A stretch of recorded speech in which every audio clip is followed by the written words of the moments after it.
Assalamualaikum warahmatullahi wabarakatuh. Di video ini saya coba lagi bahas soal tryout uji kompetensi PMM untuk PPG Geografi ya. Mudah-mudahan bisa membantu dan menjadi sarana diskusi.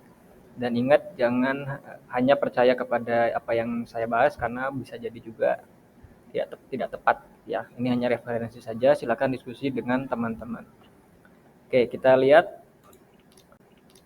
nomor yang ini. Dalam pembelajaran geografi tentang potensi SDA terbarukan, guru memberi tugas siswa berkelompok untuk mengidentifikasi pakai internet ya kekayaan SDA di Pulau Jawa, Sumatera, Kalimantan, Papua, oke, Sulawesi. Nah, di sini pada pembelajaran itu setiap kelompok mempresentasikan hasil kerjanya di dalam diskusi.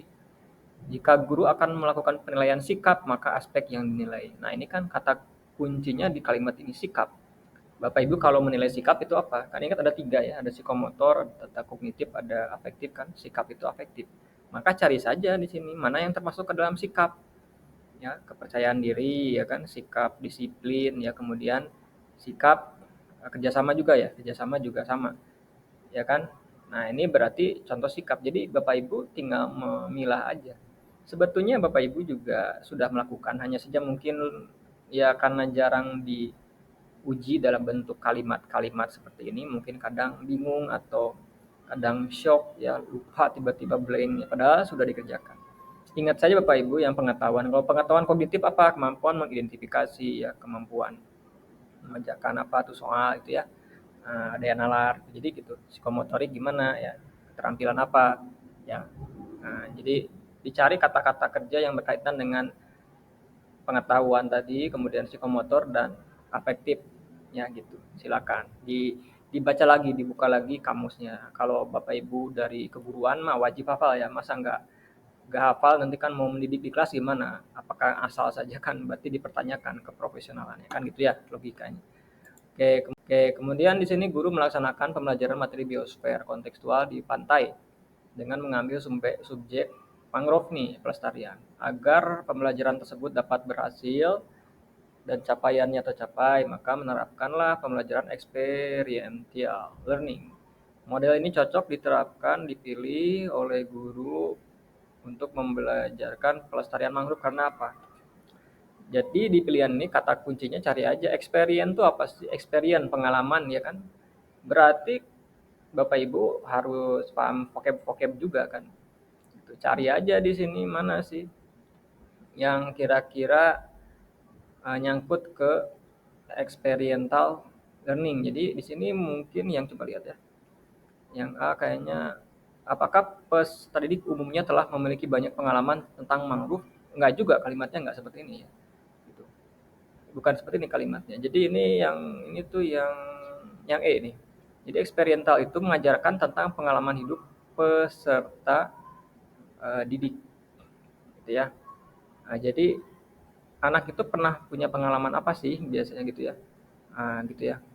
Jadi kira-kira mereka itu pengalaman apa yang mereka pernah dapatkan terkait dengan pelestarian mangrove, entah itu datang ke tempat wisatanya kah atau misalkan mungkin pernah membaca di YouTube atau mendengar di YouTube video, jadi seperti itu. Jadi biarkan aja mereka pengalamannya tentang memahami mangrove itu seperti apa, ya kayak gitu. Jadi dan tidak tidak serta merta mereka umumnya lebih banyak pengalaman tentang mangrove. Bisa jadi gurunya lebih jadi aktivis mangrove gitu ya pada. Jadi seperti itu. Nah, jadi yang ini lebih kayaknya lebih make sense ya. Kemudian yang ini dalam merencanakan asesmen dinamika kependudukan, seorang guru perlu mempertimbangkan faktor-faktor yang memastikan asesmen itu berpusat pada peserta didik. Oke. Manakah dari langkah berikut yang paling tepat mencerminkan instruksi tersebut? Jadi ini mempertimbangkan faktor untuk memastikan asesmen tersebut berpusat pada siswa. Di sini cari pernyataan yang kira-kira membangun siswa itu bekerja analitik, itu aja sih sebetulnya. Dan jangan pilih yang misalkan soal yang sulit-sulit itu jangan ya. Misalkan membuat soal yang sangat sulit agar hanya orang cerdas siswa saja yang benar kan enggak juga ya, bukan. Kemudian ini menyusun hafalan, jangan hafalan juga tanpa aplikasi konsep saya yakin salah gitu ya. Kemudian menggunakan pilihan ganda hanya fokus pada konsep. Enggak juga, jangan dong ya. Kalau berpikir kritis berpusat pada peserta didik, kemudian merancang penggunaan peta buta grafik dalam soal agar peserta didik tidak bingung dalam memahami konsep. Kalau kalau dinamika kependudukan kan sebetulnya banyak data. Maka yang C ini merancang soal yang minta anak itu menganalisis perubahan demografi ya, dinamika kependudukan dari sensus. Misalkan Bapak Ibu download aja misalkan data sensus di BPS atau apa ya, kemudian diserahkan ke anak. Coba deh cari berapa sih laju pertumbuhan penduduknya gitu kan misalkan. Atau anaknya cari sendiri. Jadi karena data kependudukan itu kan kebanyakan bukan mapping ya, dia itu data statistik.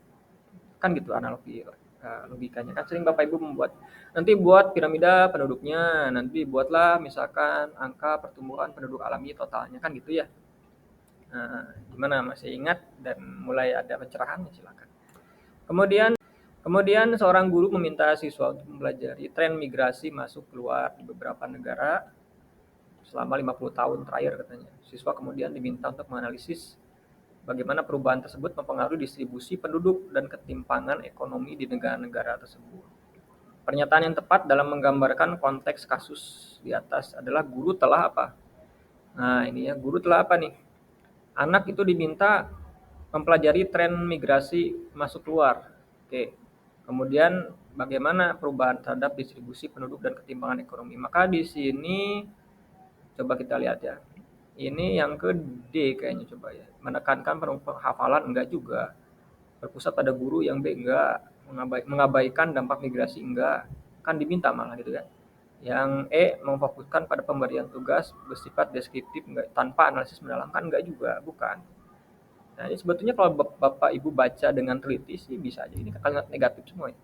Yang D ini mengarahkan siswa untuk melakukan analitik tentang tren migrasi. Guru itu telah kan itu kan guru ini maka telah mengarahkan siswanya untuk melakukan analitik yang mendalam, deep analysis ya, tentang tren migrasinya gitu. Migrasinya berapa pergerakannya, dampaknya terhadap ekonomi gimana kan gitu ya di negara-negara tersebut.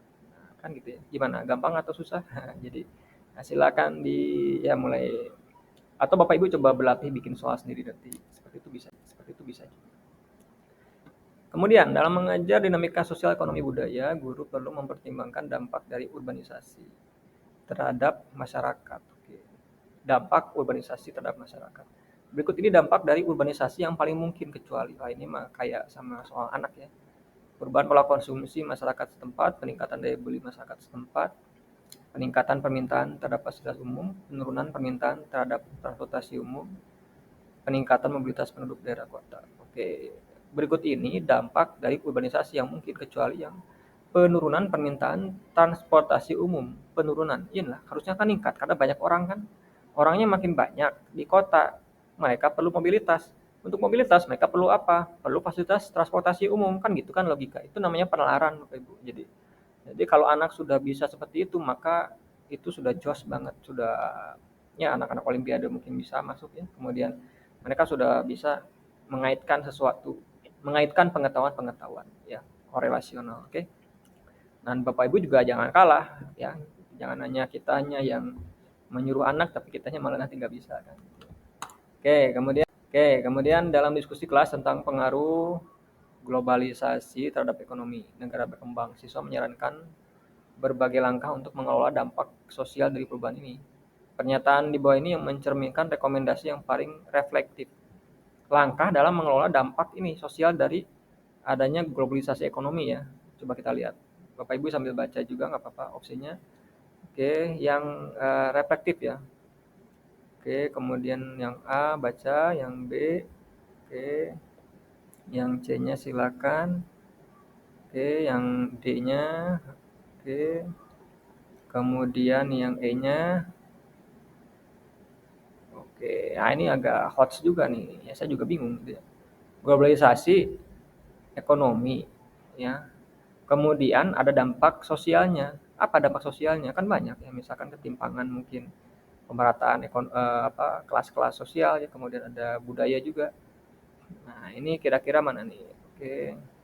Saya sih lebih yang mungkin ya reflektifnya karena kalau masuknya budaya globalisasi itu kan biasanya akan menggerus budaya. Maka kita harus melindungi keanekaragaman budaya kita, gitu ya. Yang E sih lebih ke defense terhadap budaya, jangan sampai masuknya pengaruh luar menggerus, hilang, kemudian budaya budaya lokalnya jadi nggak ada gitu ya.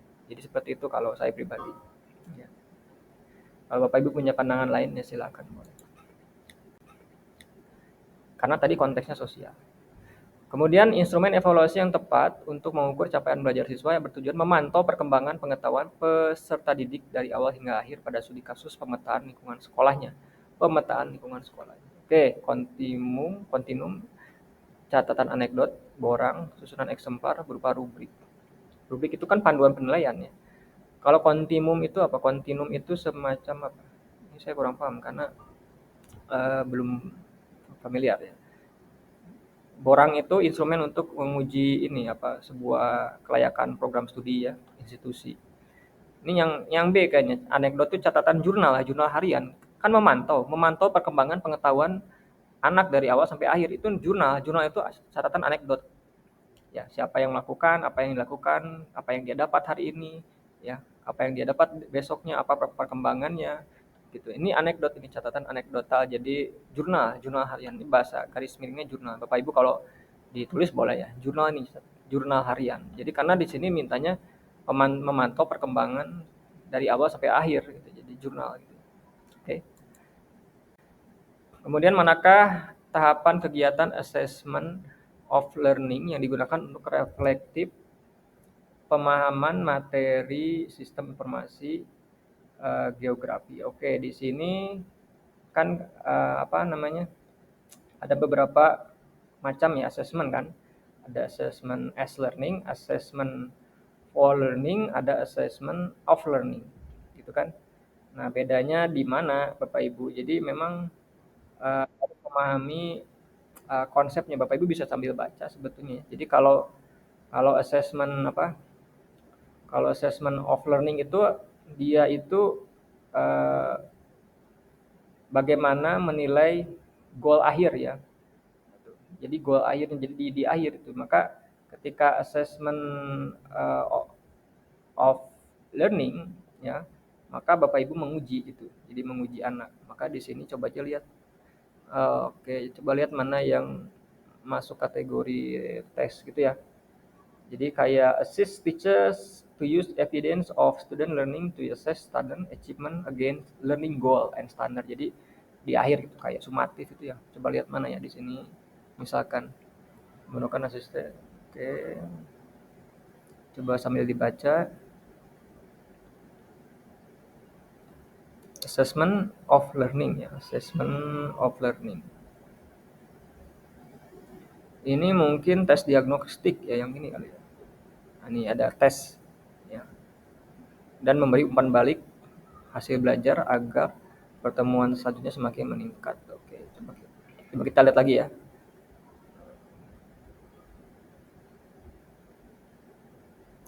Atau yang coba A, B, C.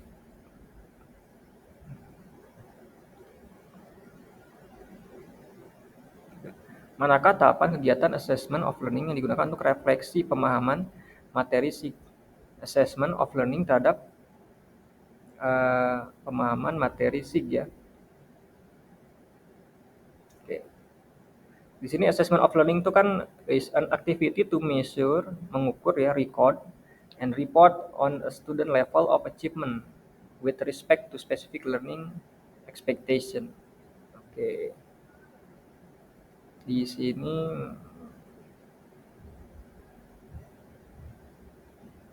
ini lumayan rumit juga ya, jadi bahasa saya juga karena ya masih banyak juga harus membaca.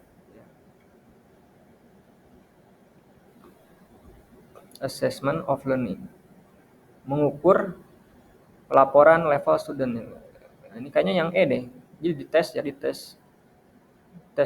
diagnostik ya, kemudian memberi umpan balik agar hasil belajar pertemuan selanjutnya semakin meningkat. Jadi kan dilakukan uji, dites, kemudian diberikan umpan balik mana yang kurang, mana yang enggak gitu ya. Mungkin yang E sih saya. Coba cek lagi ya Bapak Ibu ya. Bapak Ibu buka tentang 3 model assessment, ada assessment as learning, ada assessment for learning, ada assessment of learning. ya, assessment of learning gitu. Ya. Oke. Saya untuk sejauh ini lebih ke yang dulu ya Bapak Ibu. Kemudian coba kita lanjut. Pada saat mengkomunikasikan capaian belajar materi wilayah kewilayahan kepada siswa, teknik yang paling tepat untuk memvisualisasi data spasial. Kalau data spasial pastinya peta dong ya, peta tematik ya, menampilkan wilayah-wilayah peta tematik ya Bapak Ibu. Kemudian manakah metode yang paling tepat untuk mengembangkan pengetahuan siswa tentang inderaja? Metode paling tepat untuk mengembangkan pengetahuan tentang inderaja dalam geografi katanya. Demo langsung dengan guru, diskusi cita inderaja kelompok, baca buku tentang inderaja, nonton video tutorial inderaja, atau berkunjung ke stasiun bumi untuk melihat proses inderaja. Penginderaan jauh itu kan bagaimana upaya mengetahui objek di permukaan bumi tanpa kontak kan. Sebetulnya ini paling gampang kan dengan citra. Ya. Ini sih berarti maka kayaknya yang B bisa nih. Diskusi penggunaan citra satelit secara berkelompok karena kan produk PJ itu citra. Citra itu kan banyak di Google juga banyak tinggal download ya, download di print bisa, kemudian anak diminta untuk mencoba mengidentifikasi, kemudian mengklasifikasi sampai menyimpulkan objek di citra kan bisa juga jadi Bapak Ibu. Jadi mungkin yang B sih kalau saya ya. Kalau mengunjungi stasiun bumi saya yakin enggak juga ya, mahal juga. Tidak semua tempat ada stasiun bumi gitu kan. Kalau di laptop punya internet download print bisa, ditampilkan di slide juga bisa. Anak tinggal diminta kita nomori objeknya, anak diminta untuk mencoba mengidentifikasi objeknya apa gitu. Oke, sekian untuk sesi yang kali ini. Nanti kita lanjut lagi. Mohon maaf kalau ada yang tidak tepat, Bapak Ibu silakan aja berdiskusi sendiri dengan teman sejawat ya. Kemudian sampai dengan menemukan jawaban terbaik karena jangan sampai hanya berpatokan pada jawaban saya. Itu kan karena saya tidak mungkin 100% benar juga Bapak Ibu. Jadi silakan Bapak Ibu melakukan learning by doing sendiri ya sampai dengan Bapak Ibu memang menguasai betul ya minimal lah 80% atau 90% ya targetkan aja Bapak Ibu ya karena saya yakin saya guru profesional itu saya akan target misalkan nilai saya 90%. Nah, itu kan udah bagus ya. Jadi afirmasi positif. Oke, terima kasih. Mohon maaf kalau ada kesalahan. Silakan kalau mau nanti ada lanjutannya di subscribe boleh nanti kita lanjut lagi diskusi di sesi berikutnya. Assalamualaikum warahmatullahi wabarakatuh.